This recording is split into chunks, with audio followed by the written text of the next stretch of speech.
todas as coisas foram feitas por intermédio dele. E sem ele, nada do que foi feito se fez. A vida estava nele e a vida era a luz dos homens. A luz resplandece nas trevas e as trevas não prevaleceram contra ela. Houve um homem enviado por Deus cujo nome era João Batista. Ele veio como testemunho para que testificasse a respeito da luz, a fim de todos virem a crer por intermédio dele, todos em Israel naqueles dias. Ele, João, o Batista, não era luz, mas veio para que testificasse da luz, a saber, Jesus, a verdadeira luz, que vinda ao mundo, ilumina a todo homem em todo lugar, como está iluminando hoje, independentemente de alguém estar ouvindo uma palavra acerca dele ou não. Ele é a luz de si mesmo. Ele não precisa de um carregador de luz. Ele é a luz que, vindo ao mundo, e ele veio, ele ilumina, é um ato dele, livre e soberano, a todo homem. Ele estava no mundo, veio, se encarnou. O mundo foi criado por intermédio dele, o mundo, o cosmos, universo, criação, criaturas, tudo que existe.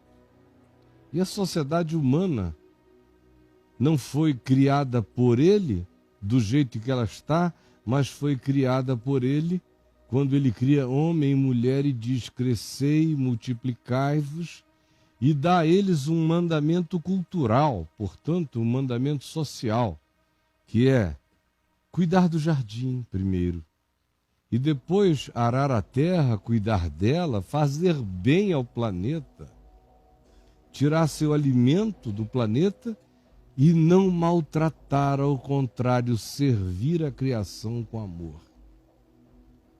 Portanto, repetindo, ele, Jesus, aquele em quem Deus estava, o Cristo eterno,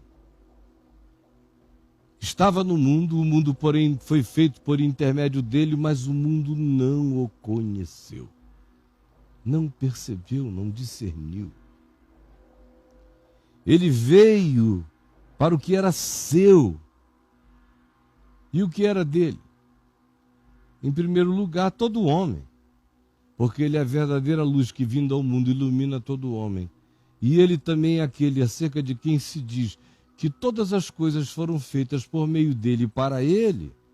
Logo, aqueles que eram seus, em primeiro lugar, é toda a consciência humana. Todo homem consciente de si, toda criatura sabedora de si, é aquele a quem a luz se dirige. Veio para o que era seu, e os seus também, no contexto imediato da Escritura, do que aqui se diz, os seus, sobretudo, do ponto de vista da linearidade da revelação histórica, do conhecimento da informação, do ponto de vista da oralidade e continuidade da comunicação do sentido da palavra de Deus, os que eram imediatamente os lúcidos e conscientes acerca dele e que não receberam, eram judeus. Dentre os judeus, os mestres, os sábios, os entendidos, os teólogos, os sacerdotes, os religiosos, os reis do exemplo, os senhores do conhecimento bíblico, os que diziam que quem dizia que Jesus era o centro de tudo não passava de uma plebe que nada sabia da lei.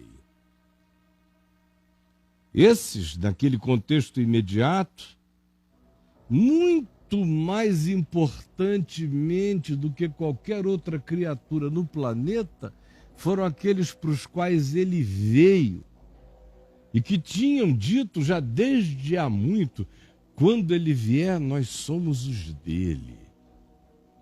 Por isso ele repetiu tantas vezes que os primeiros seriam os últimos, porque os primeiros a dizerem: quando ele vier, nós seremos os primeiros a saber, até hoje não souberam.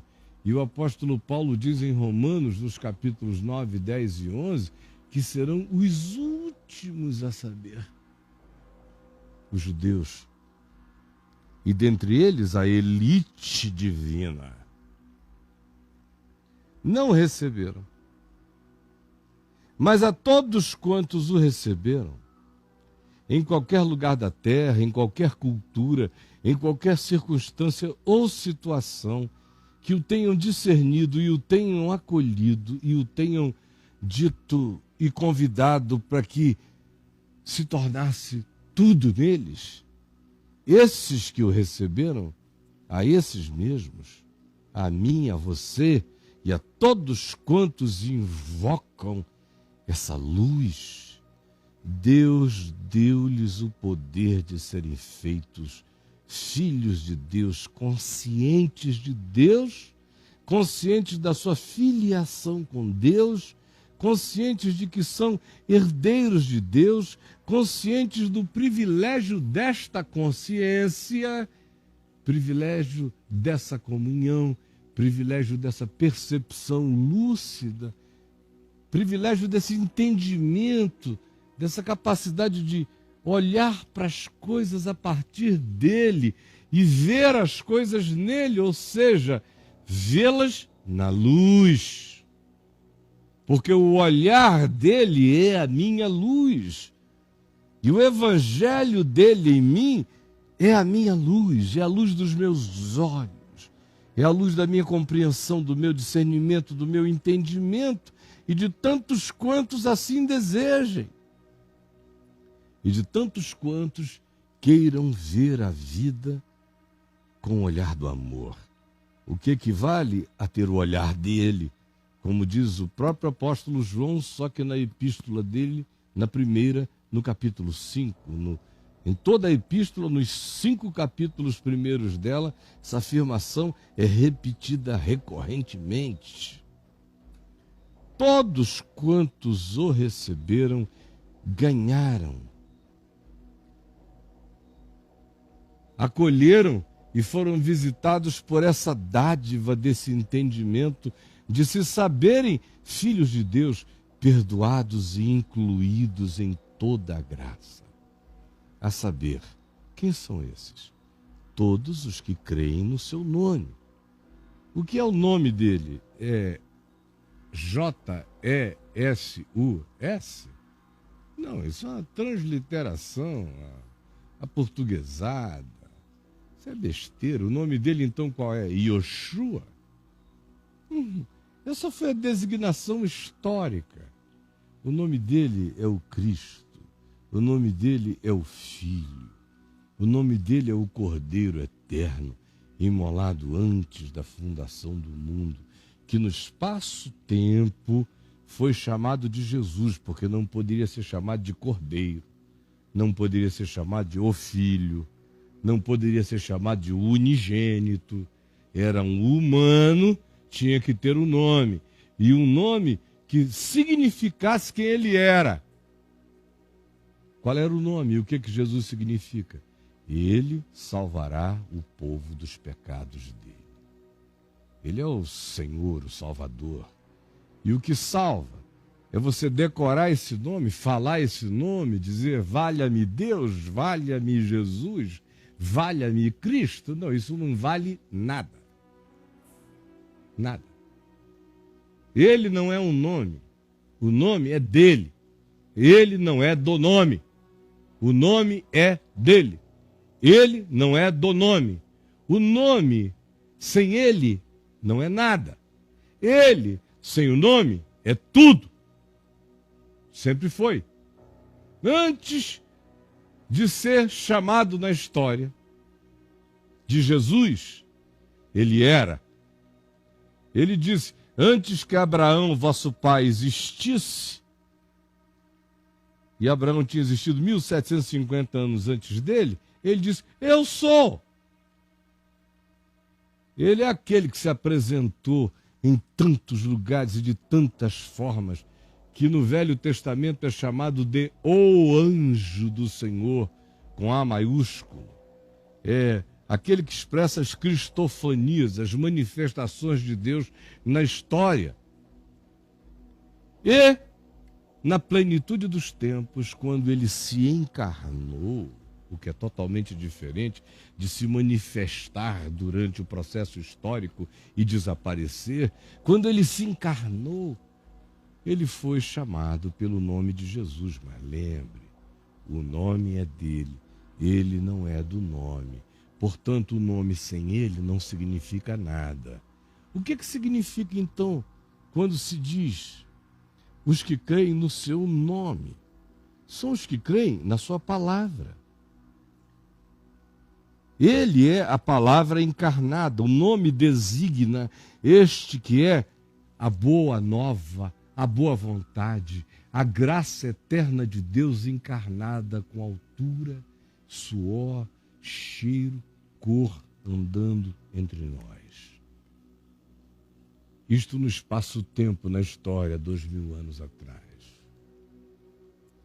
Hoje, ele está aqui entre nós, soprando como essa brisa que sopra sobre mim, como tudo que me envolve. Ele é. A todos quantos o receberam, a todos quantos o recebem, a todos quantos o recebam, ele lhes deu, ele lhes dará, ele lhes dá o poder de serem feitos filhos de Deus, os quais não nasceram do sangue. Isso a gente não herda essa consciência por DNA, por pedigree, por ser judeu, por ser cristão, por ser evangélico, católico ou qualquer outra idiotice da civilização arrogante. Não. Eles não nasceram e não nascem por herança genética. Não nascem por vontade da carne, por determinação legalista, do tipo que diga, eu me farei filho de Deus, eu me tornarei pelas minhas obediências, eu serei superior a esses demais que nada querem.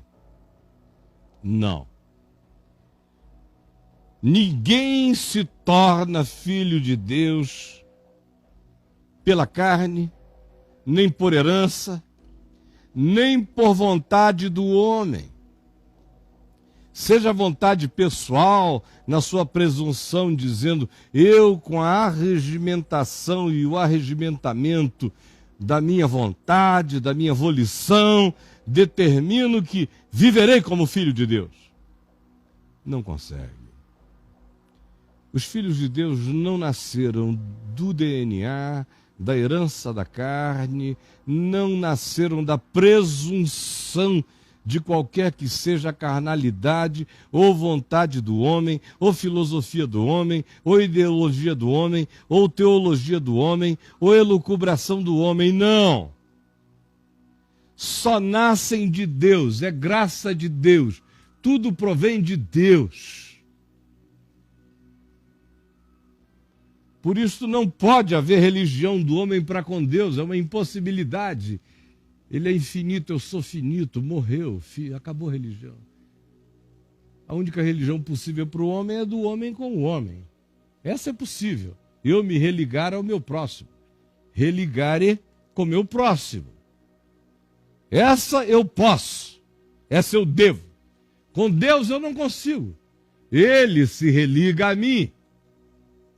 Vem de Deus e não procede de ninguém. Não vem de obras, nem do sangue, nem da vontade da carne, nem da vontade do homem, mas vem da graça de Deus, para que ninguém se glorie. E assim, O Verbo se fez carne e habitou entre nós, cheio de graça e de verdade, e vimos a sua glória. Glória como do unigênito do Pai. Olha aqui para mim. Esta foi a leitura explicada. Eu quero falar com você agora, muito rapidamente, sobre quem são hoje esses para os quais ele veio e esses para os quais ele vem e que hoje está vindo, mas que não o recebem nunca. Quem são?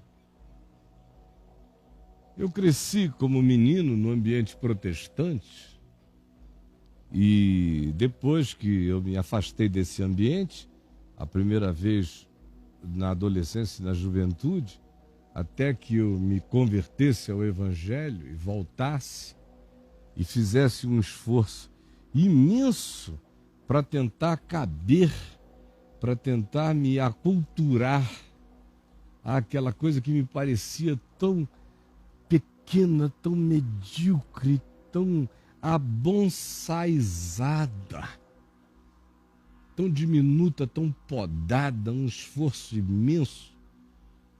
Eu fiquei as décadas seguintes, enquanto pregava para todos e em todos os lugares, ouvindo sobre este texto a mesma interpretação com a qual, obviamente, eu jamais concordei como se fosse a única. O que eu ouvia? E o que você ouve?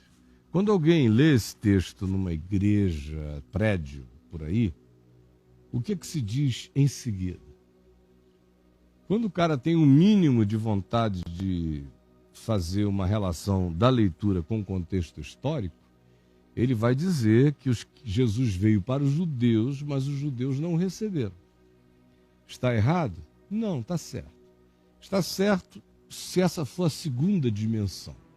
A primeira dimensão veio para os que eram seus. Os seus, contexto antecedente diz: o mundo foi criado por meio dele, todas essas coisas são dele, ele é a verdadeira luz que vindo ao mundo ilumina todo o homem, todas as coisas foram criadas por meio dele e para ele, dele são todas as coisas, nele tudo e todos subsistem, portanto, em primeiro lugar, ele veio para a humanidade não percebeu. E, do ponto de vista histórico, da linearidade do espaço-tempo, da genealogia, da continuidade da informação, é óbvio que os judeus veem como aqueles que eram os detentores dessa consciência explícita, dessa informação, dessa revelação que tinha sido dada. Aí sim, os judeus não receberam. Mas e daí?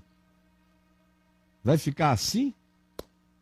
A gente vai ficar o tempo todo dizendo que os judeus não receberam a Jesus? Gente, passou da hora. Isso aí já esgotou o prazo de validade, essa conversa, há muito tempo. Há muito tempo. Muito tempo. Hoje em dia, sinceramente, nesse pacotão todo, os judeus terão os privilégios prometidos em relação ao fato de que carregaram tantos anos uma consciência e depois se perderam nela, mas a fidelidade de Deus não morreu, nem para com eles, nem para com toda a humanidade. Portanto, Paulo diz em Romanos 9, 10 e 11 que chegará a hora em que todo Israel vai acordar.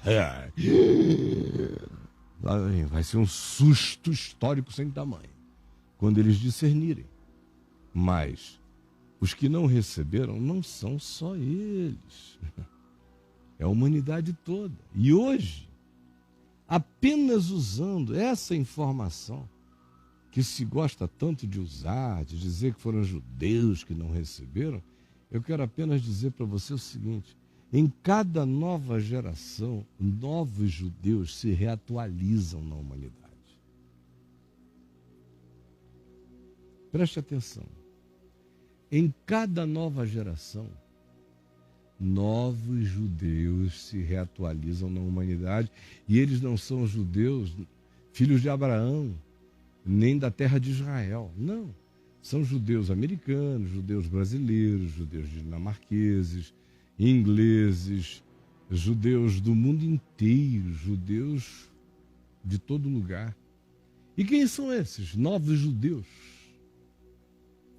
Quem são esses para quem a revelação é dada com explicitude? A escritura com o registro do informe da revelação é carregada nas mãos. E que, todavia, semelhantemente aos judeus do primeiro século, quando do Jesus histórico, rejeitam isto, rejeitam hoje o Cristo eterno. Rejeitam não o Jesus histórico andando entre nós, rejeitam o evangelho histórico presente entre nós. Rejeitam a palavra explícita. O evangelho ensinado, vivido, encarnado e praticado por Jesus. Rejeitam. E quem são esses que rejeitam? Ora, hoje à noite, espalhado pelo mundo e no Brasil, neste mesmo fuso horário, em quase todas as igrejas onde haja algum pregador anunciando o evangelho e convidando pessoas a levantarem a mão e aceitarem Jesus como seu Senhor e Salvador, e que estejam porventura usando este texto ou citando este texto, sabe o que eles estão dizendo? Qual é a aplicação? Aqueles para os quais ele veio e que não receberam são os que ainda não são membros da igreja. Porque os membros da igreja são os que o receberam. Os que não levantaram a mão e não aceitarem um apelo em algum lugar ainda não receberam. São duros de coração, duros de coração. Não é verdade? Palhaçada, engano desgraçado que tem feito os cristãos não perceberem que eles se transformaram nos grandes judeus da humanidade faz milênios, quase, séculos e séculos, em que os judeus perderam esse direito de primogenitura. E esse direito de primogenitura foi passado a um povo. É o que está dito aqui nas parábolas de Jesus. Isto será tirado destes lavradores maus, este contrato, e será passado a um povo que lhe remeta os frutos no devido tempo. Que povo é este? É um povo entre os povos. É um povo eu, é um povo você, é o povo nós. É o povo que diz eu creio, é o povo que diz Jesus é o Senhor. É o povo que discute teologia sobre Jesus e o Novo Testamento. É o povo que grita e diz em nome de Jesus. Até para expulsar mosquito. É um povo que baba o nome de Jesus. Que fica rico em nome de Jesus. Que arrecada dinheiro em nome de Jesus. Que se tornam poderosos na terra. Que querem ser presidentes da República em nome de Jesus, senadores em nome de Jesus, deputados em nome de Jesus, eminências pardas em nome de Jesus. Esse é o povo para o qual ele tem vindo e que não o tem recebido. É este povo. Aí você diz, mas nós não o temos recebido? Ô Caio, a gente saiu de casa, a gente veio aqui ao Teatro Dulcina, estamos sentados aqui ouvindo você, porque nós o recebemos. Isso eu digo aos que me assistem lá no telãozão do Teatro Dulcina, aqui em Brasília. E a todos quantos me assistem em lugares de culto, que saíram e foram até um lugar me ouvir. Tanto quanto digo a você que está em casa ou em qualquer outro lugar da terra e que diz, mas eu sou cristão, eu recebi. Eu pergunto, você recebeu mesmo? ou você é só uma porca lavada pela água do batismo, ou você é só um cão que recebeu pompõezinhos, ficou assim, cãozinho de madame da religião. Você o recebeu? O que mudou? Mudou só o seu comportamento? Antes você enchia a cara, agora você não enche mais. Você fumava cigarro, agora você não fuma mais.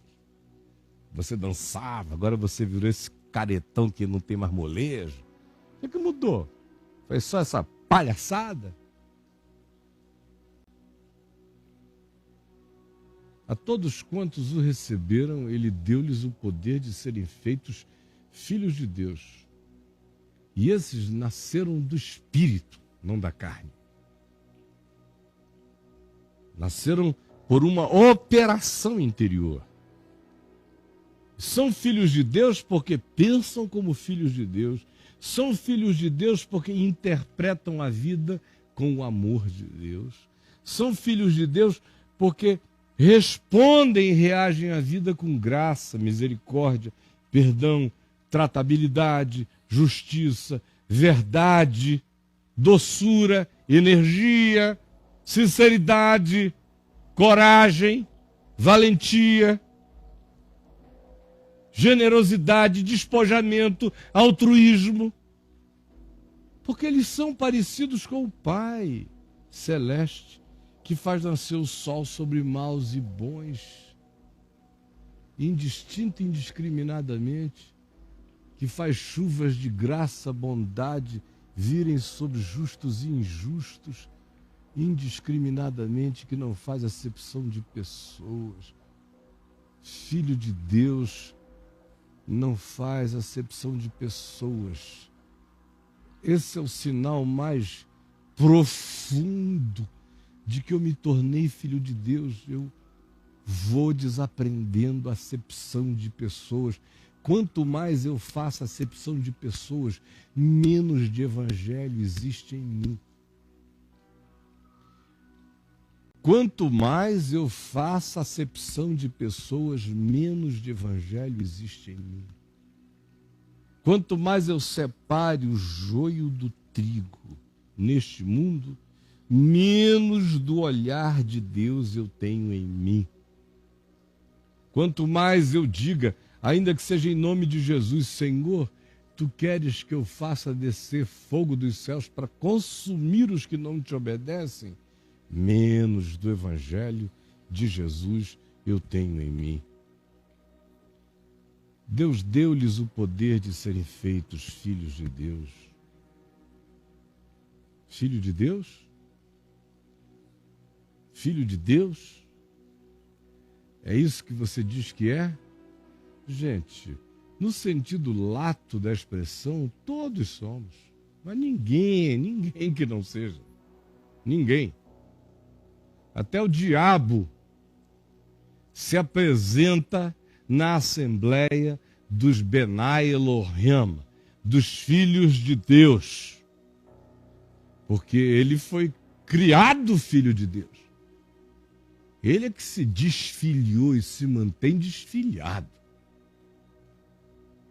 No sentido lato, todo homem é filho de Deus. Mas a Escritura aqui está falando de semelhança, é de tal pai, tal filho, é de acordo. Meu Deus, todos nós temos filhos que não têm nada a ver conosco. Filhos que não agem como nós, que não pensam como nós, que não sentem como nós, que não interpretam como nós, que não aprendem o que a gente ensina. Que, sinceramente, todo mundo tem filho. E, frequentemente, você tem filhos que são melhores do que os pais, como pessoas humanas. E, frequentemente, a gente tem filhos de pais ótimos e que nem de longe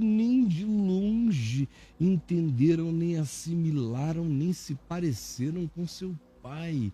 A gente olha para eles e diz, bom, poderia ser filho de qualquer um outro, menos desse cara, menos dessa consciência generosa.